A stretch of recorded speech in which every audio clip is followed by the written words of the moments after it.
ሃሚንግ ስፖርት በሀገራዊና ዓለም አቀፍ ስፖርታዊ ጉዳዮች ላይ የሚያተኩር ዝግጅት።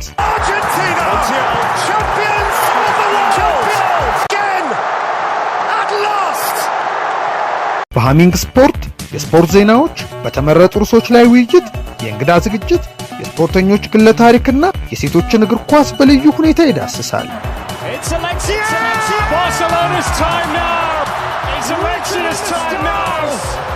ሃሚንግ ስፖርት ስፖርትን ቀዳሚ ዘይቤ በማድረግ ስኬትን በተግባር እናረጋግጥ።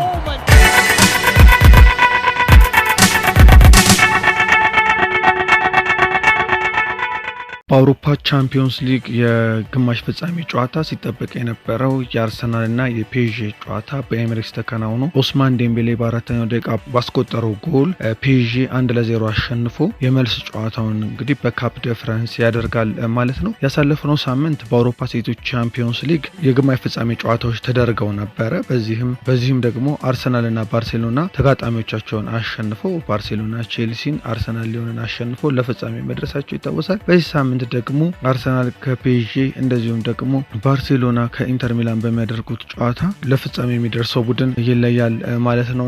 በትናንቱ ጨዋታ በአርሰናል በኩል ያስተላለፍ ለውጥ ነበረ። በቀደም ሲል በቤርናባው ምሽት የአርሰናል የፕሪሚየር ሊግ ጨዋታዎች ለሚካኤል አርቴታ ጋናዊን አማካይ ቶማስ ፓርቲን መተካት የሚችልበትን ሁኔታ እንዲያይ ያደረገ ነበር። ሚካኤል ሜሪኖን ወደ አማካይነት ሚናው መልሶ ሊሳንድሮ ትሮሳርድን በአጥቂነት ማጫወት የሚለው ማለት ነው። ይህን ስፒሽታውንና ክሪስታል ፓላስ ላይ ተጠቅሞ አርሰናል 6 ጎሎችን አግብቶ ነበርና በትናንትናው ዕለት ቤልጂየማዊውን ከቡካዮ ሳካና ከጋብሪኤል ማርቲኔሊ ፊት ላይ በማሰለፍ እንዲጫወት አድርጎታል። በሻምፒዮንስ ሊግ ሊሳንድሮ ትሮሳርድም እንግዲህ በትናንትናው ዕለት ብዙ ባልተሞከረበት ሚና ከማርኪኒዮስና ከዊሊያም ፓቾ ጋር ከፒኤስጂ ተጫዋቾች ጋር እንግዲህ ተፋጦ ተጫውቷል። ትሮሳርድ እስከ 26 ብቻ የሚቆይ ውል ያለው ተጫዋች ነው። የአርሰናል ቆይታውን በቀጣይ ጊዜ ምናልባት ከክለቡ ጋር ኮንትራቱንም ሊያራዘም ይችል ይሆናል። አስተላለፉ አጠቃላይ የነበረው በግብ ጠባቂ በኩል ዴቪድ ራያ አለ፣ ጁሊያን ቲምበር በቀኝ ተከላካይ ቦታ፣ ዊሊያም ሳሊባና ካዮር እንደዚሁም ደግሞ ሉዊስ ኬሊ ነበሩ የተከላካይ ስፍራ ላይ የነበሩት። እንደዚሁም ደግሞ ማርቲን ኦዴጋርድ፣ ዲክላን ራይስ እና ሚካኤል ሜሪኖ። ይህ ተጫዋች ባለፉት ጊዜያት በተለይ ካይ ሃቨርትዝ እና ጋብሪኤል ጄሱስ መጎዳትን ተከትሎ በ19 ቁጥር ሚካኤል አርቴታ እየተጠቀመበት እንደነበር እናስታውሳለን እና እንደ ኢፕስዊች ክሪስታል ፓላስ ካለው ጨዋታ ጊዜ ጀምሮ ግን ሊሳንድሮ ትሮሳርድን ወደፊት በማጫወት እንደዚሁም ደግሞ ሚካኤል ሜሪኖ የ8 ቁጥር ሚና እንዲኖረው አድርጎ ነበር ሲያጫውት የነበረውና በ4-3-3 አስተላለፍ ነበር። ትናንትና ፊት ላይ ቡካዮ ሳካን፣ ሊሳንድሮ ትሮሳርድና ጋብሪኤል ማርቲኔሊ በማድረግ አርሰናል ከፒኤስጂ ጋር ጨዋታውን ያደረገው። በጨዋታው ኪቪቻ ክቫራትስኬሊያ 3 የአርሰናል ተከላካዮችን አልፎ 16-53 የተጣለፈበት የፍጹም ቅጣት ምት ነው የሚል አከራካሪ ነገር ነበር። እንደዚሁ ደግሞ የሚካኤል ሜሪኖም ኳስ በተለይ መሻሩ ደግሞ በሜዳው ነጥብ ተጋርቶ እንዳይወጣ አድርጎታል። በእርግጥ አርሰናል በሰፊ የግብ ልዩነት አልተሸነፈም። 1-0 በሆነ ጠባብ ውጤት ነው የተሸነፈውና በካፕ ደ ፍራንስ ምናልባት ውጤቱን ሊቀይረው ይችላል። ቢሆንም ግን በሜዳው ነጥብ ይዞ መውጣት ነበረበት። ስለ ቆሙ ኳሶችና ስለ አርሰናል ካነሳን የቆሙ ኳሶች ዘንድሮ የአርሰናል ዋነኛ ጠንካራ ጎን ናቸው።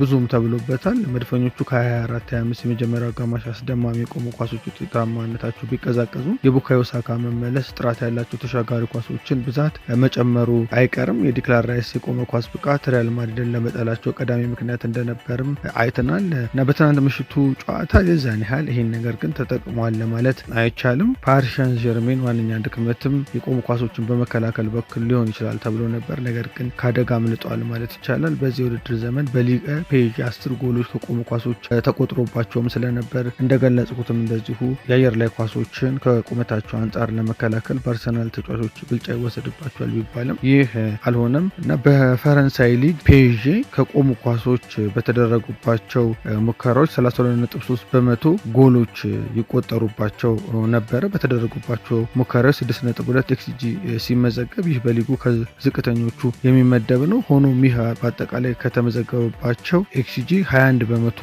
መሆኑ በኒስ ብቻ እንዲበለጡ ያደርጋቸዋልና በቆሙ ኳሶች በኩል ፒኤስጂ የመከላከሉ ነገር ዝቅተኛ እንደሆነ እንመለከታለን። ፓሪሲያኑ ባለፈው አርብ በፓርክ ደ ፕራንስ በኒስ 3-1 ሲሸነፉ ከቆሙ ኳሶች ነበር ጎል የተቆጠሩባቸው። የቡድኑ አምበል ማርኪኒዮስም ከጨዋታው በኋላ የመድፈኞቹን የቆመ ኳስ ጥንካሬ አንስቶ በአርሰናሉ ጨዋታ ማሻሻል ያለባቸው ትልቁ ጉዳይ እንደሆነ ሲናገር ነበርና ፒኤስጂ በሊጉ ከተቆጠሩባቸው 10 የቆሙ ኳሶች 6ቱ ጎሎች ከማዘምንት የተፈጠሩ ሲሆኑ ከነዚህ 4ቱ በተጋጣሚዎቻቸው ወደ ቅርቡ ቋሚ ተጥለው ወደ ኋላ የተጨረፉ አሊያም ርኡ ቋሚ ጋር ተጥለው ወደ አደጋ ቀጠና የተመለሱ ነበሩ። ይህም የፓሪሲያኑን የመጀመሪያ ኳስ የማሸነፍ ብቃት ላይ ጥርጣሬዎችን የሚጨምር ነው። በትናንትናው ዕለት ለዚህ ነገር ተጋላጭ ቢሆኑ በቡድኑ ውስጥ ብዙ ረጅም ተጫዋቾች አለመኖራቸው እንዳነሳሁት እንደ ምክንያት ሲነሳ የዳናሩማ የአየር ላይ ኳሶች ላይ የሚታይ ምቾት ማጣትም እንደዚሁ ይጠቀሳልና በእርግጥ አርሰናሎች የቆሙ ኳሶች ዋነኛ መሳሪያቸው ቢሆንም ጋብሪኤል ማጋሌሽ አለመኖሩ አደገኝነታቸውን የበለጠ ቀንሶታልና በኦክቶበር ሳካ የኤንሪኬ ቡድን ላይ ከጠባብ ማዕዘን በቀጥታ መጥቶ ያስቆጠረው ተከላካዮቹ ምን ማድረግ እንዳለባቸው ስላላወቁ ነበር። በቪላ ፓርክ ከቆመ ኳስ አይቆጠርባቸው እንጂ ብዙ ሙከራም እንደተደረገባቸው አይረሳም። ለዚህ ስጋት እንግዲህ በቀጣይ ደግሞ በካፕ ደ ፍራንስም እንደዚሁ መፍትሄ ይኖራቸዋል ተብሎ ይታሰባል። ሃሚንግ ስፖርት በሀገራዊና ዓለም አቀፍ ስፖርታዊ ጉዳዮች ላይ የሚያተኩር ዝግጅት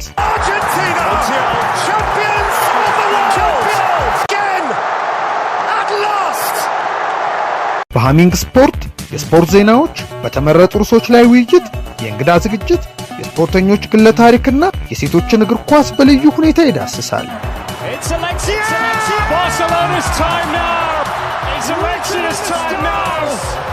ሃሚንግ ስፖርት ስፖርትን ቀዳሚ ዘይቤ በማድረግ ስኬትን በተግባር እናረጋግጥ።